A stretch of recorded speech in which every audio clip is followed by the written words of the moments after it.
The given question is I cap and j cap are unit vectors along x and y axis respectively.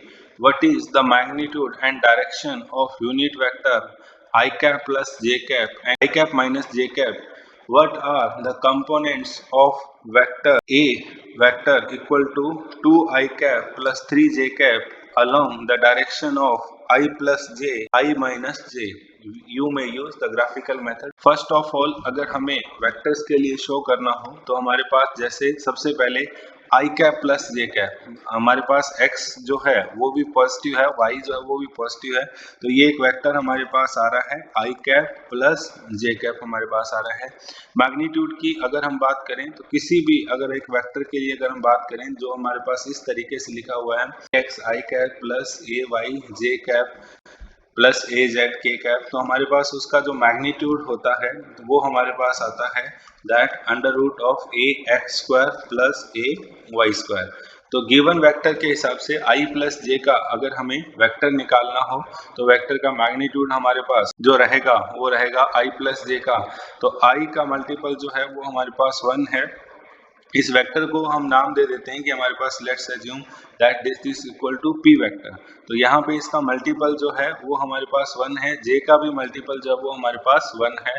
तो ये P vector का जो magnitude आएगा वो आएगा अंडर रूट 1 का यानी कि ए एक्स का स्क्वायर प्लस ए वाई का square, that means 1 plus 1 answer is root 2। हमारे पास गिवन वेक्टर का जो मैग्नीट्यूड है वो रूट 2 रहेगा। नेक्स्ट पार्ट बात आती है कि डायरेक्शन की। तो डायरेक्शन में अगर हम लिखें तो हमारे पास ये x कंपोनेंट जो है वो गिवन है 1 है और ये y कंपोनेंट वो भी हमारे पास क्या है 1, और ये एक 90 डिग्री का एंगल है। अगर ये हमें थीटा निकालना हो कि x एक्सिस के साथ कितना एंगल बना रहा है तो ये हमारे पास कौन है ए वाई एंड ये वाला पार्ट है हमारे पास ए एक्स। तो टेन थीटा अगर हम लिखें तो टेन थीटा हमारे पास होता है perpendicular upon base, perpendicular upon base. यहाँ आपने ऐसे भी याद रखा होगा जिसके साथ एंगल निकालना है वो हमारे पास नीचे आएगा। तो tan theta is equal to अगर हम लिखने जाएं तो ए वाई की वैल्यू हमारे पास 1 है, ए एक्स की वैल्यू भी हमारे पास 1 है। तो tan theta is equal to हमारे पास आया 1। ऐसा तब होता है जब हमारे पास थीटा इज इक्वल टू क्या हो 45 degree. Angle with plus x axis, ये हमारे पास जो है इसका आंसर रहेगा। अब हम नेक्स्ट पार्ट पे, इसी क्वेश्चन के नेक्स्ट पार्ट पे चलते हैं जिसमें हमसे ये पूछा गया है कि i माइनस जे के लिए जो है मैग्नीट्यूड क्या होगा। तो यानी कि अगर ये लिखें तो ये हमारे पास इस बार वेक्टर को हम नाम जो है वो दे देते हैं कि हमारे पास वेक्टर का नाम जो है वो क्यू वेक्टर है।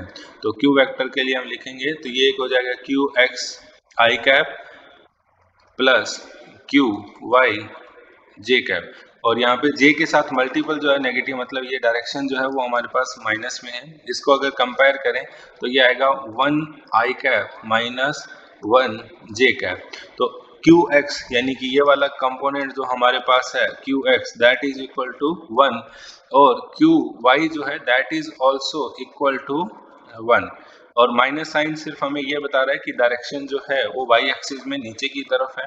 तो एंगल इस बार हमारे पास ये हो जाएगा। तो tan theta is equal to अगर हम यूज करें तो जिसके साथ किसके साथ एंगल निकाल रहे हैं एक्स के साथ, तो q y upon q x हमारे पास आएगा। तो tan theta is equal to अगर हम फिर से लिखेंगे तो दोनों की वैल्यू जो है वो हमारे पास 1 है। थीटा इज इक्वल टू फिर से हमारे पास 45 डिग्री आएगा, लेकिन जो एंगल है वो नीचे की तरफ होगा विद एक्स एक्सिस, तो विद प्लस एक्स एक्सिस, लेकिन डायरेक्शन जो है वो आएगी फोर्थ क्वाड्रेंट में हमारे पास रहेगा। इक्वल टू लिखें तो वो हमारे पास हो जाएगा q x square plus q y square, और यहाँ पे क्यू एक्स की वैल्यू जो है 1 है और क्यू वाई की वैल्यू भी हमारे पास 1 है, तो ये हमारे पास आएगा रूट 2। क्यू वेक्टर की डायरेक्शन क्या है तो Q cap will be equal to Q vector upon magnitude of Q vector, तो that will be I minus J upon root 2। Next part of question is that हमें components निकालने हैं of A vector. A vector हमें अगर नया vector अगर हम show करें that is given A vector this is equal to 2 I cap plus 3 j cap. P vector जो था ऑलरेडी हमने जिसको नाम दे रखा था that was equal to I cap plus j cap. इसके अलावा इनसे जुड़ी प्रॉपर्टीज अगर हम बात करें कि मैग्नीट्यूड हमारे पास कितना है तो P का मैग्नीट्यूड था हमारे पास रूट 2। इसी तरीके से A का मैग्नीट्यूड अगर हम लिखें तो that will be 2 square plus 3 square, 2 square मतलब 4 plus 3 square 4 plus 9 that is equal to under root 13 हमारे पास आएगा, that is magnitude of a. हमने यहाँ पे ऑलरेडी पढ़ रखा है कि अगर हमें प्रोजेक्शन निकालना है तो दो वेक्टर्स हैं हमारे पास, एक ए वेक्टर है, दूसरा हमारे पास पी वेक्टर है। तो इनका डॉट प्रोडक्ट जो होता है वो हमारे पास होता है ए पी कॉस थीटा के इक्वल हमारे पास यहाँ पे ये आएगा। तो हमें बेसिकली वैल्यू जो निकालनी है वो हमें पी की वैल्यू निकालनी है, और थीटा एंगल जो है वो हम कंसीडर कर रहे हैं ये वाला एंगल, कि हमारे पास जो ये एंगल है वो हमारे पास थीटा है। ये एंगल हम मान लेते हैं कि अल्फा है, इसकी वैल्यू हम ऑलरेडी निकाल चुके हैं, that is equal to 45 degree. हमें ये निकालना है कि टोटल ए जो है वो कितना एंगल बना रहा होगा एक्स एक्सिस के साथ। तो ए का अगर हमें एंगल निकालना हो तो एक्स डायरेक्शन के हम साथ निकाल रहे हैं, तो tan theta plus alpha, tan theta plus alpha total angle हमारे पास जो है वो हो जाएगा equal to a y upon a x. तो यहाँ पे अगर हम वैल्यू लिखें तो tan theta plus alpha equal to a y 3 है, ए एक्स की वैल्यू 2 है, तो theta plus alpha is equal to आएगा tan इनवर्स 3/2, tan इनवर्स 3/2, जिसकी वैल्यू हमारे पास जो होती है लगभग होती है 56.31 डिग्री, और अल्फा आप ऑलरेडी निकाल चुके हो 45, तो ये आएगा 56.31 डिग्री, या हमारे पास थीटा इज इक्वल टू आ गया 56.31 minus 45, that is equal to 11.31 degree.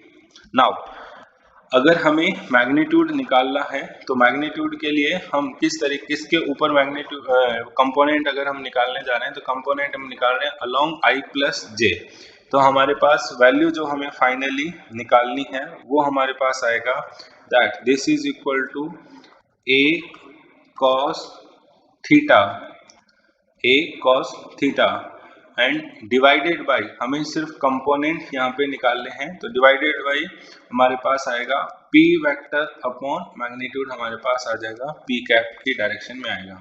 तो ए की वैल्यू हमारे पास है that is equal to under root 13।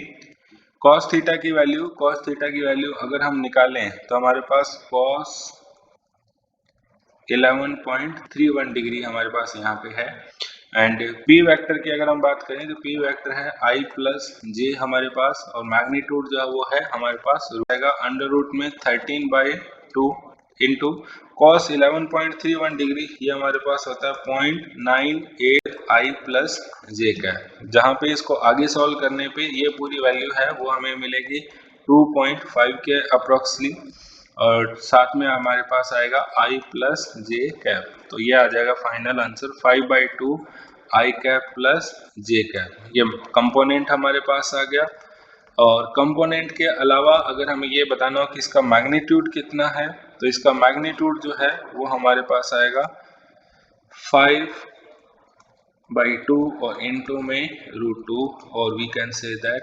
5/√2। This is answer of component of 2i plus 3j along i plus। Next part में हमें i minus j के लिए निकालना है, तो ये एंगल हम ऑलरेडी निकाल चुके हैं, that is equal to 56.31 degree 45 degree. तो कंबाइंड एंगल हम अगर बात करें थीटा डैश तो that is equal to 45 plus 56.31, तो ये वैल्यू हमारे पास आएगी 101.31 डिग्री। और इसको अगर हम आगे सॉल्व करने जाएं कि हमारे पास component of A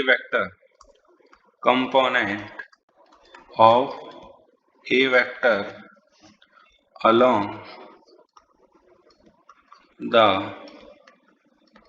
direction of Q vector and making angle theta dash,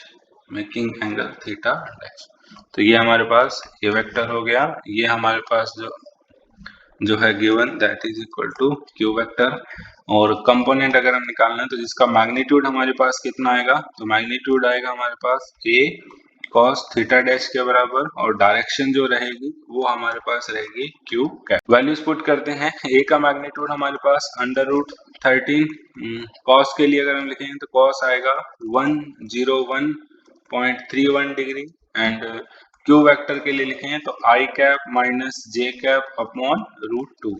फिर से हमारे पास आएगा अंडर रूट 13/2। कॉस जो है वो 101 है, कॉस 101 को हम कॉस 90 प्लस 11.31 90 प्लस, और इसको अगर हम चेंज करें तो ये हमारे पास जो आएगा वो सेकंड क्वाड्रेंट में आएगा।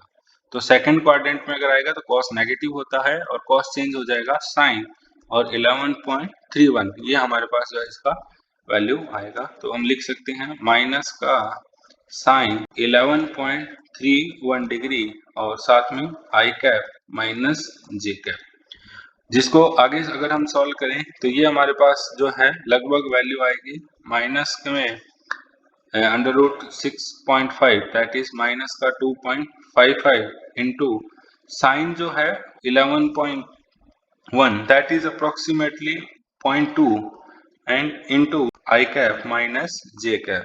तो इसको सॉल्व करने पे ये हमारे पास आएगा -5/10 और I cap minus J cap, this will be answer. और अगर आपको इसका मैग्नीट्यूड बताना हो तो मैग्नीट्यूड √2 से मल्टीप्लाई कर देंगे, तो 5√2/10 that will be equal to 1/√2।